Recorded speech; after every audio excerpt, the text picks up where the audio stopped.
You probably never heard of me, and that's a shame, because I once did a very decent thing. I saved the world's first democracy. Yes, yes, thank you. Thank you very much. Okay, but before doing that, I was just a small piece of broken pottery, and afterward I lived for centuries in a pile of trash. But now I'm an archaeological artifact, safely stored inside a museum. My given name is P5976, but you can call me Mr. Get Lost, and you'll find out why in just a minute.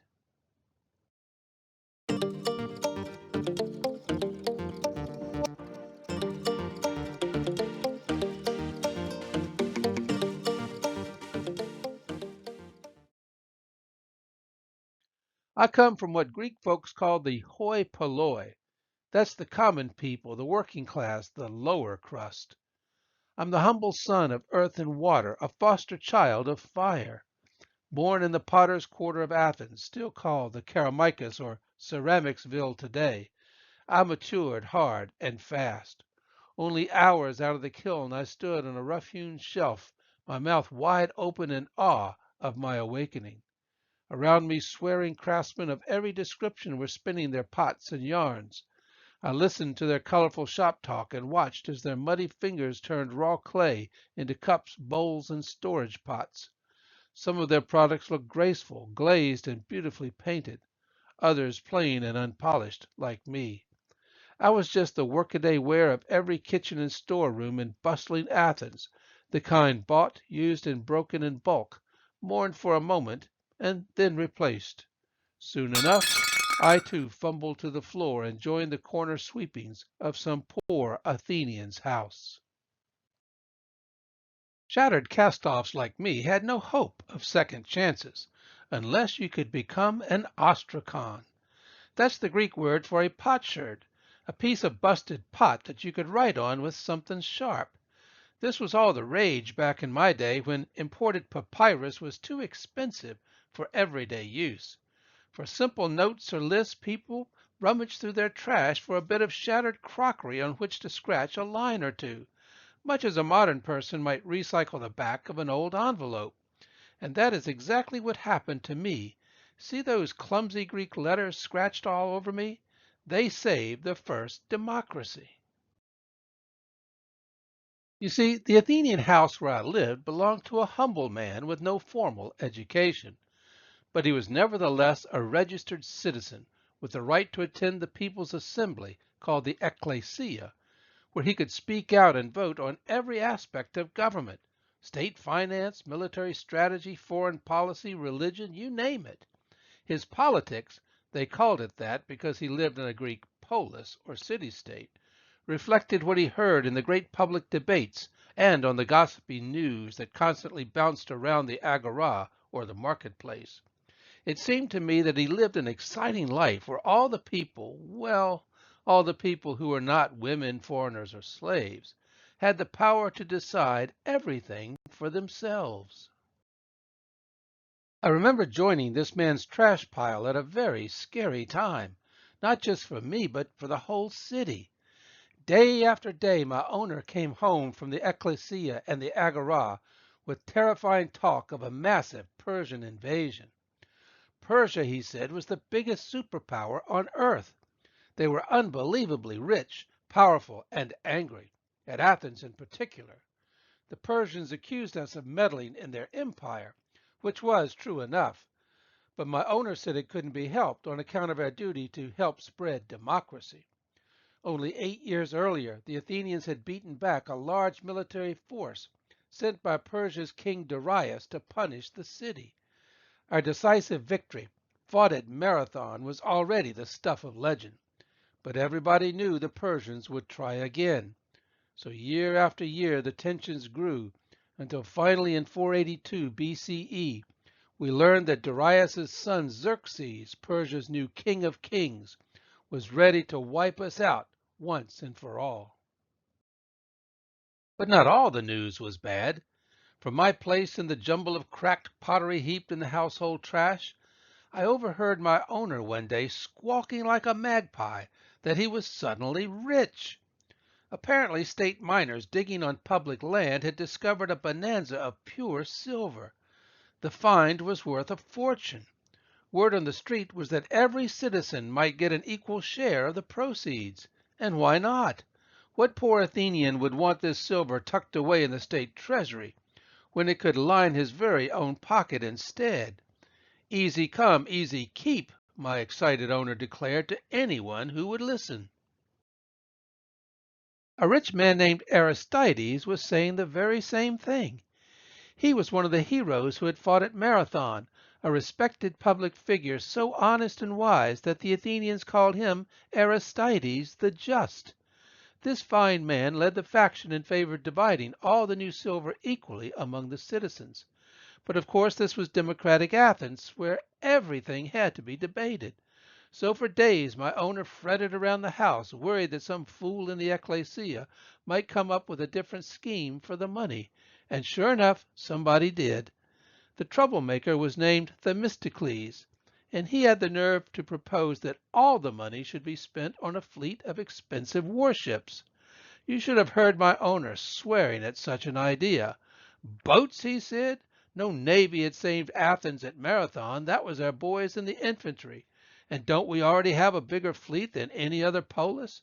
And if Mr. Themistocles really wants more ships, don't our laws say that the wealthiest Athenians must cover those costs through special taxes? What kind of leader picks the pockets of the poor to give a tax break to the rich? Yes, my owner sure had a lot to say on that subject. And like the head of my household, most Athenians made fun of Themistocles, who just would not stop talking. Day after day he stubbornly recited the many naval dangers faced by our seaside city. Themistocles relentlessly warned that the future of Athens depended on a larger navy, not on the desire of every short-sighted buffoon to buy a bunch of new pots with his pocket full of silver. In dueling speeches, Themistocles and Aristides argued and argued with increasing animosity toward each other. When you're waiting out your last days in a trash pile like me, you follow a drama like this very closely, just hoping to be around long enough to see how it all ends. I thought I had this one all figured out, but boy was I wrong. You see, one afternoon my owner came home with a different attitude. Some people, even the poorest ones, were starting to change their minds.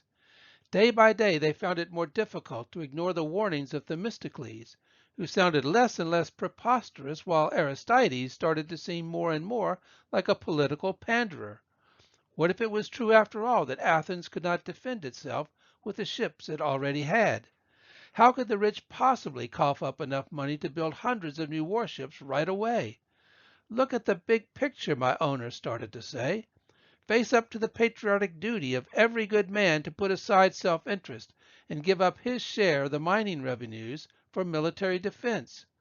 Yes, here with me lived an uneducated commoner with an open mind. He could actually think for himself and not just about himself. Somehow, in all the fire and smoke of Athenian politics, he had settled on the notion of the greater good at the expense of personal gain. He wanted a free country more than he wanted free cash. I never felt prouder to be in his house. It eventually became clear that Athens was just not big enough for the ideas and egos of both Aristides and Themistocles.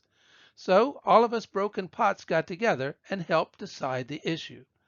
A special kind of election was held called an ostracism in our honor. But this was an election that you wouldn't want to win. The procedure called upon every registered voter like my owner to show up at the agora with a piece of broken pottery. There each citizen scratched onto his ostracon the name of any one person he wanted gone, and then he pitched this ballot into a pile to be counted. This could only be done once a year at most, but the results were final if at least 6,000 people voted. Whatever person got the most of those votes, for whatever reasons, had to leave Athens for 10 whole years. Sounds harsh, I know, but it gave the citizens a way to protect their fragile democracy from dangerous persons or paralyzing political deadlocks. So off to the ostracism I went to make my owner's voice heard. All he had to do was to write on me his vote. But that's when the trouble began. My owner, you recall, was barely literate, so something as simple as writing down a person's name posed a considerable challenge for him. A vote to ostracize someone required the victim's name plus a patronymic or a demotic, that is, the addition of the father's name or his local township, called a deme. Think about it. If you were casting such a ballot today, you can't just write down the name Fred or Frank. You have to add a family name or place of residence to make sure the right Fred or Frank gets your vote. Anything less would be you're hanging chads all over again. So a proper vote had to be this, Aristides, plus this, Lysimachus, meaning unmistakably Aristides, the son of Lysimachus. My poor owner fretted and fumbled. It's as plain as the prose on my face. He managed to scratch the name Aristides along my upper edge, but he just could not spell the patronymic Lysimachus. So he crossed that out and tried to etch the demotic Allopecathan. That didn't work either.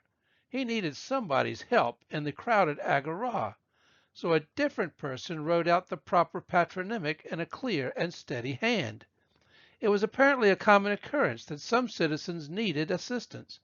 In fact, the story goes that one time a voter asked the fellow next to him to help write down the name Aristides on his ostracon, without realizing that he was actually asking Aristides himself. Instead of getting angry, however, Aristides helped the guy without letting on who he was. Then, out of curiosity, he asked why the person disliked Aristides so much. Never met him, admitted the voter, but I'm sick and tired of people calling him Aristides the Just all the time.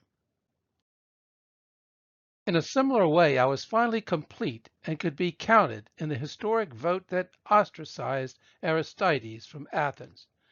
That decision broke the public deadlock over the silver by keeping Themistocles around to supervise the building of a massive fleet. And sure enough, those very warships did save Athens and its democracy just a few years later. Otherwise, Xerxes and his Persians would have smothered Western civilization as you know it. After we got rid of Aristides, government workers threw me and a bunch of the other ballots into a refuse pit. There we enjoyed a lot of trash talk, literally, for some of us had voted for Aristides or Themistocles and some for various other fellows. A few of the losing ostraca got the last laugh, however, because after a few years old Themistocles himself was ostracized as well. That's politics, Athenian style. As they say around Athens, you can't save democracy and Western civilization without breaking a few pots along the way. I'm Dr. Frank L. Holt, thanking you for watching this episode of The Ancient World Speaks on my YouTube channel. An earlier version of this story appeared in Aramco World magazine, nicely illustrated, of course, by Norman MacDonald. Now, please take a moment to subscribe to this channel so you don't miss any of the fun.